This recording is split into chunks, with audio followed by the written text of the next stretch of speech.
Hello, today is Saturday, March 29th, 2014, and I'm Jeffrey Tennant. Let's talk about Friday's market action.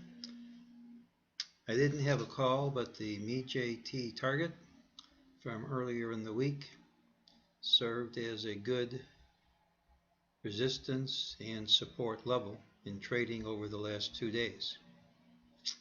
For Monday, mejt says this drop won't stick.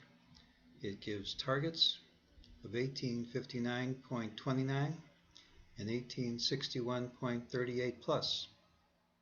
Neither target is a lot higher than Friday's close.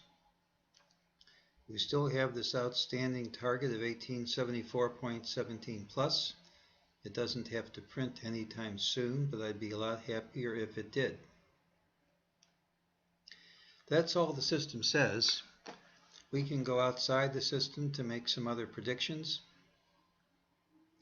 This really isn't a healthy pattern when we gap up, hit a new high early in the day, and then drop all day long.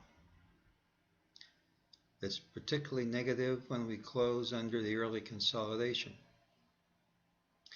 The negative implications of this pattern would be invalidated if we were to gap over Friday's high.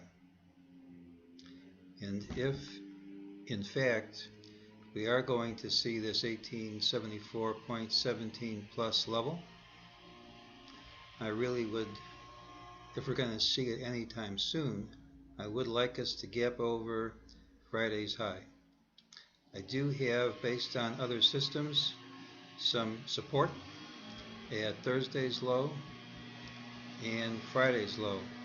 The long-term pattern is, I think that there's a good chance we have hit a long-term high, and if these support levels fail, it could start a drop right now.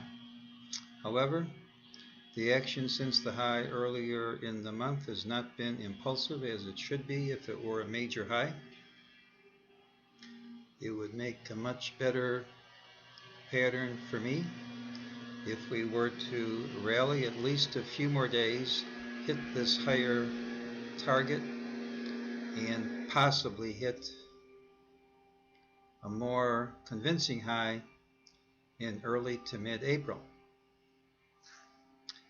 That's how I see things, but the only call for Monday is that there are somewhat higher prices on tap, and that if we're going to see the 1874 target, it would be helpful if we were to gap over Friday's high. And that's the call.